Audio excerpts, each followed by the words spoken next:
Bismillahirrahmanirrahim. Assalamualaikum warahmatullahi wabarakatuh. Halo teman-teman semuanya, salam genre. Salam. Wah, luar biasa ya, sudah dijawab.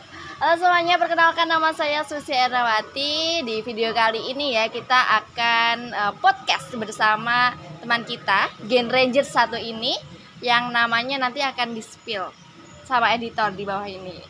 Oke. Ya, nanti gimana? Iya, akan seru sekali ya di video kali ini karena kita akan membahas terkait beberapa peran remaja sebagai konselor gitu. Tapi sebelumnya perkenalkan kami dari UKM Pick and Fajar Melati Universitas Muhammadiyah Ponorogo gitu. Jadi untuk teman-teman yang barangkali nanti masih kepo terkait apa sih itu Pick R, nah nanti kepoin IG-nya ya, juga akan diedit di bawah ini nanti ya, atau bisa dilihat di description box gitu. Ya, mungkin kita bisa perkenalan dulu nih dengan siapa sih yang berbaju hitam, berjilbab hitam dan sangat cantik di samping saya ini. Ya, silakan. Bisa aja sih Mbak Susi. Oke, Gimana? Ya. Nama saya Yufa Malika alias Sifra, biasa dipanggil Yufa. Kebetulan saya udah ikut Pick R Fajar Melati itu udah 2 tahun ini. Udah 2 tahun. Iya. Iya, luar biasa ya. Nanti silahkan kalau mau tanya nomor rekeningnya. Oh iya, boleh. Iya. boleh banget.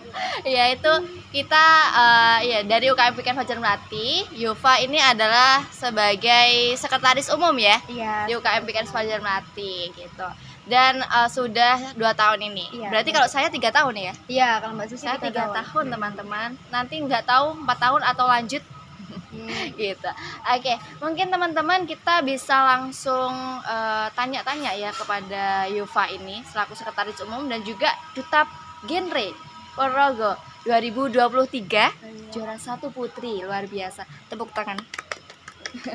Oke, kemarin gini sih teman-teman, karena adanya konselor sebaya yang sudah dilaksanakan Pick and Fajar Melati ya, tentu saja kita sebagai remaja itu ingin memberikan yang terbaik kepada remaja yang lain. Nah, nanti akan ada pertanyaan, bisa Yufa jawab ya. Oke, jadi boleh. Yang pertama teman-teman, pertanyaannya ini, menurut Yufa, peran remaja itu seperti apa sih di lingkungan remaja yang lain? Nyamannya remaja itu lebih nyaman cerita, curhat kepada keluarga ataupun remaja? Kalau menurut Yufa seperti apa? Oke, makasih banget ya Kak Susi pertanyaannya. Betul, ya, terima Mungkin kasih. izin menjawab juga. Jadi menurut saya itu peran remaja itu penting banget ya untuk remaja sekitar. Karena yang kita tahu remaja itu kan usia produktif ya, yang dimana pasti kita perlu yang namanya kegiatan-kegiatan positif. Nah, untuk teman cerita ini kita membahas mengenai teman cerita. Betul. Biasanya itu menurut saya itu biasanya para remaja itu lebih suka bercerita ke teman sebaya. Kenapa sih alasannya kayak gitu? Karena kan kita kayak lebih nyamannya itu ke teman sebaya. Betul. Karena satu bahasa lah. Yeah. Kita kayak biasa gaul gitu kan, biasanya nyantai banget gitu kan. Yeah. Beda kalau keluarga pasti ada rasa kecanggungan seperti itu. Berbeda dengan bahasa ya. Iya. Gitu. Terus kalau yang lain, kalau sebagai konselor nih, kemarin kan sudah pernah diklat nih sebagai konselor kan ya. Sudah ada atau belum sih orang yang cerita kepada Yufa dan menanggapinya kalau teman cerita itu seperti apa? Oke, kebetulan saya itu diklat itu kan tahun kemarin. Untuk udah ada yang cerita, udah ada yang pastinya ya Kak.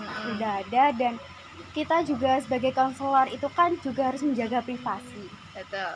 Nah, itu udah ada kemarin sempat teman sebaya itu ada yang cerita ke saya, dan menurut saya sebagai konselor itu kita harus menjadi pendengar yang baik. Wah, jadi usahakan menghindari kata nasihat. Seperti itu. Jadi nasihat itu kalau bisa dihindari Ya, Terus betul. mungkin saran pun itu kalau saya tahu itu saran pun kita izin dulu kepada mereka. Kita boleh nggak sih beri saran kepada mereka? Berkenan nggak kalau kita beri saran?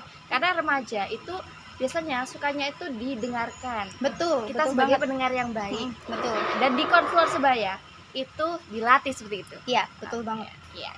Dan itu kita sambil mengalir aja ya, karena Iya. sambil ngobrol juga. Ngobrol aja. Karena kalau di Pick R sendiri teman-teman, mungkin Kak Yufa ini akan menjadi satgas konseling juga. Di sini ada namanya yang Secret Zone. Kak Yufa tahu nggak sih Secret Zone?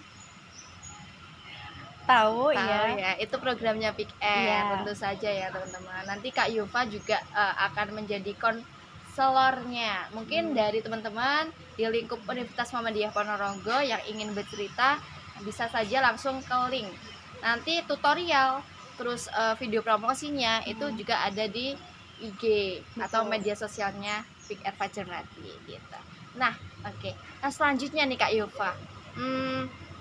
Bagaimana cara kita menggandeng remaja ya di lingkungan universitas supaya lebih mengenal Pick R. Kalau langkah-langkahnya Kak Yufa itu seperti apa? Ini kan akan ada Mas Tamaru nih sebentar Iya, lagi. betul. Kira-kira Kak Yufa itu pengen ngebawa Pick R itu segimana sih?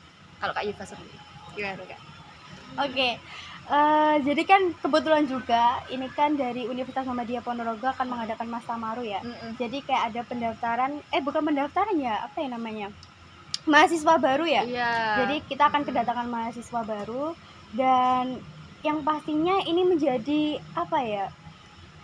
Bisa digunakan kita sebagai wadah memperkenalkan Pick R ke mahasiswa baru. Betul. Nah, gimana cara kita menggandeng para mahasiswa? Itu kan pastinya kita akan melakukan, mungkin kalau sosialisasi itu udah kuno ya Kak, menurut saya benar-benar udah kuno. Jadi kita melakukan pendekatan secara emosional dan segala macam. Karena terkadang untuk kita bisa menggait orang itu kita perlu yang namanya memberikan kenyamanan, ya kan? Karena kadang kenyamanan itu justru membuat kita tuh lebih betah untuk berada di lingkungan tersebut, kayak gitu. Oke. Menarik ya kalau menurut Kak Yufa. Karena apa? Di sini Pick R Fajrmati itu lebih terkenal dengan emosionalnya. Betul Gitu. banget. Jadi vibes positif di UKM Pick R Fajrmati itu sangat tampak. Bener. Gitu. Betul nggak sih? Betul banget.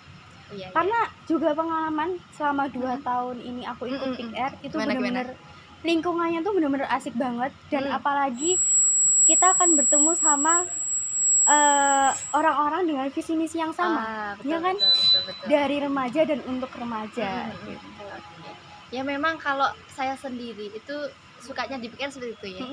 Orang-orangnya tuh full dengan semangat berorganisasi, semangat untuk berproses, semangat ingin melakukan hal-hal yang menarik di Pick R. Dan Pick R insya Allah mewadahi itu semuanya. Tergantung nanti program-programnya ke depan seperti apa. Harusnya lebih progresif ya. Iya, betul. Iya. Oke. Ada lagi gak sih? Bingung aku. Oke, mungkin aku mau tanya ke Kak Susi aja ya. Kak Susi kan ini menjadi ketua umum ya dari Pick R Fajrmati. Apakah iya? Iya, tahun 2023. Jadi Kak Susi ini ketua umumnya, teman-teman. Kita sambil mengenalkan ya. Iya, sambil mengenalkan aja. Mungkin aku mau tanya sih. Gimana? Awal mula Kak Susi aja deh ikut Pick R itu gimana sampai kepilih menjadi ketua umum? Waduh. Oke, mungkin ini rasa kepercayaan diri sih Yufa ya. Rasa kepercayaan diri dan ingin mengenal lebih dalam Pick R itu apa. Rasa penasaran. Karena apa? Jiwa tertantang, jiwa berpetualang itu menurut saya tuh ada di diri saya. Mungkin teman-teman yang ingin berproses ataupun ingin mengenal sesuatu yang lebih, nah itu tinggalkan zona nyaman. Dan saya dulu di awal-awal seperti itu. Teman-teman di jurusan saya, kebetulan ini saya jurusan ilmu komunikasi ya. Tadi Kak Yufa jurusan apa? Akuntansi. Ya. Nah, saya jurusan ilmu komunikasi dan yang ikut Pick R itu sedikit. Nah, sedikit, cuma 1-2 orang. Tapi biasanya kan kalau ikut organisasi harus ada temannya dulu ya. Kemana-mana berdua, karena kemana-mana bestian gitu. Betul. Tapi kalau saya dulu enggak. Jadi apa yang menarik ternyata di Pick R itu ada yang namanya Pusat Informasi dan Konseling bagi Remaja. Nah, itu membuat saya tertarik. Akhirnya saya masuk di Pick R dan kegiatan-kegiatannya itu sangat progresif. Jadi memang kegiatan-kegiatan yang memang itu di ranah ranah kesukaan saya itu ternyata ada di Big End gitu ya. Jadi yang lain pun juga sebenarnya kegiatan-kegiatannya juga banyak. Tapi memang di Big End tuh lebih banyak gitu. Iva ngerasain gitu nggak sih? Iya, betul banget. Dan apalagi pengalamannya dan pembelajarannya juga banyak banget sih. Dan satu lagi, kalau di Big Air itu kenapa kemarin saya jadi ketua? Iya. Karena itu dipilih sih. Itu jawabannya. Iya, betul. Dipilih. Karena sistemnya voting ya kemarin Ya, dan akan terus seperti itu insya Allah. Mungkin ini nanti kan pasti ditonton sama mahasiswa baru ya Kak. Iya. Mungkin aku mau tanya sih Kak Susi, terkadang kan ada nih mahasiswa yang pengen masuk ke Big Air tapi itu malu. Iya, kebanyakan mahasiswa laki-laki sih. Itu gimana Kak tanggapannya? Oke, gini sih. Kalau di Big Air ini kebanyakan memang cewek ya, rata-rata cewek. Kalau persentasenya itu sekitar berapa ya? 10 banding enggak deh. 1 berapa ya? 7 banding 3. Iya kan ya, sekitar itu nanti. Tapi memang dulu awal-awal itu memang banyak cowoknya itu banyak. Tapi kenapa sekarang tuh banyak ceweknya? Itu mungkin karena kita brandingnya aja yang kurang. Tapi sebenarnya umum sih. Big Air itu untuk umum. Cewek bisa, cowok juga bisa. Iya, betul. Jadi teman-teman cowok nih, maba cowok yang pengen gabung. Ya. Itu jangan malu karena di dalamnya memang kita kegiatannya general, umum untuk semua gender. Betul sekali Kak Yova. Mungkin itu ya Kak Yova ya.